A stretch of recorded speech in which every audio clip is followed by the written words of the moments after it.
features such as increasing views, increasing comments. Through MKT Tick Pro software. You log into the software. Select the seating function section and select the livestream seating feature. Here you enter parameters such as the number of running threads and the distance between two actions.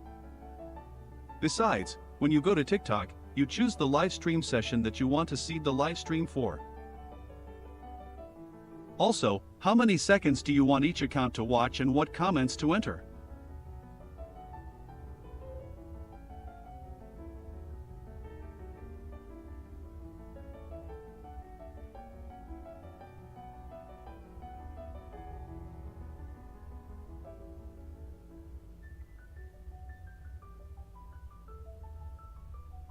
Once you've entered the parameters, select an account and press Start.